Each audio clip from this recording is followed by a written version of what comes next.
Hi everybody, today we're going to show you how we decided to attach the walls of our van. As with most of our projects, we weren't sure how we were going to do this. We knew what we wanted to use, which was the 1/4 inch tongue and groove cedar planks, but we didn't know how we were going to attach them. So what we decided on was furring strips. And as we were researching this, there wasn't a whole lot of information out there on actually how to attach the furring strips to the van. So we decided to make this video for you today to show you how we're going to do that. So beside me right here are 3-inch and 2-inch strips of what used to be a 4x8 sheet of AC plywood. So for the walls, we're using 3-inch strips. We showed you before. They go top to bottom here, and then we'll screw them into the walls there. And then for the ceiling, it's the 2-inch strips, and we will screw them into the channel here.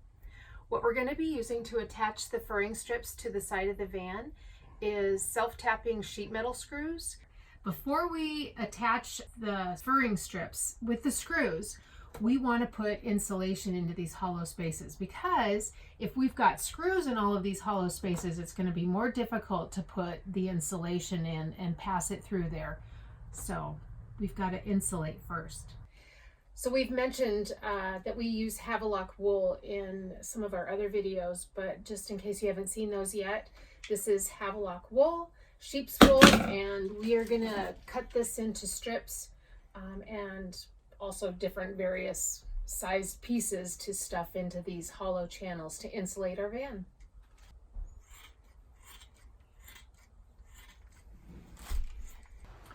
So before we put the furring strips up, one of the things we want to do is fill the van with rivet nuts. Rivet nuts are very similar to rivets, except they also give you a 1/4x20 threaded feature that you can then put a bolt into, like that.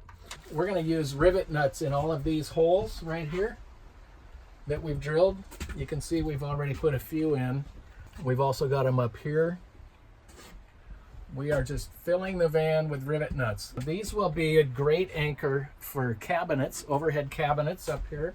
Also on this side, possibly we'll have cabinets over our bed at some point. We are going to have our countertop right here, and we've got rivet nuts there. And then we're going to have rivet nuts all the way down the side, because who knows, we may need something that we want to anchor very securely to the wall. So that's what we're doing. And they go in just like this.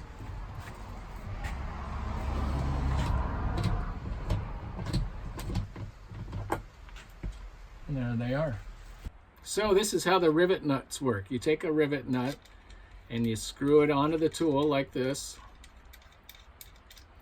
and get it so there's a little bit of thread showing on the other side. You'll kind of figure it out when you do this. Then this is the hole where we're going to put it. You just put that right into the hole, and then you squeeze, and then you unscrew it, unscrew the tool from the rivet, and there you have a 1/4x20 that you can screw a bolt into. Okay, so we're finally putting furring strips up.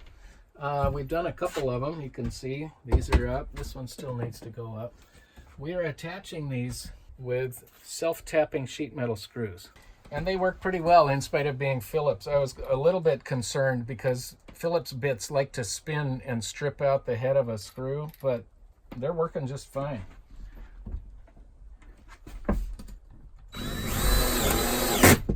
Just like that.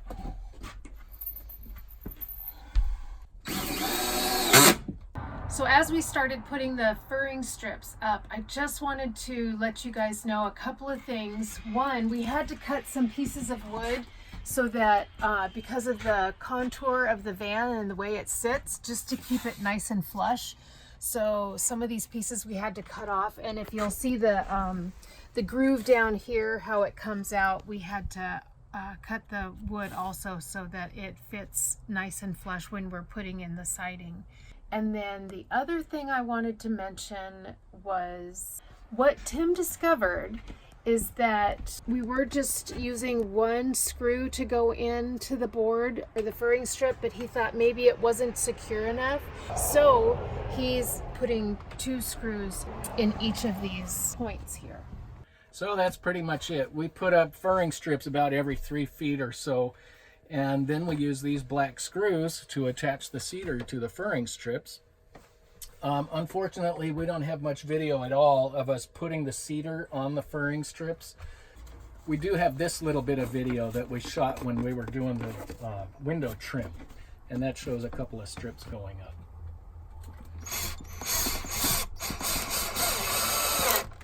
We were really pressed for time when we finally got around to doing that. Shannon had to get down here to her first gig in Arizona, so we didn't have any time to shoot video of that. Basically, when we put the cedar up, we'd put about 2 or 3 cedar strips up, and then we would stuff insulation behind, and then a few more cedar strips, and then more insulation all the way up until we covered the wall. However, at each rivet nut location, we had to drill a hole in the cedar before we put it up because we didn't want to cover those up, obviously. So right here you can see some of those holes. These ones right here are going to hold up our overhead cabinets. We temporarily have these screw eyes put in here just to hang things on. We have some little hooks holding things. We've got this bag, these things hanging on those. We have a clothesline that we string across, but these screw eyes are going to come out. They're just temporary. We will be starting on building the cabinets this week, and we'll be doing a video of that as well, so watch for that. Anyway, if this was helpful, give us a thumbs up and consider subscribing to the channel if you'd like to see more videos like this. We'll see you next time. Thanks. Bye.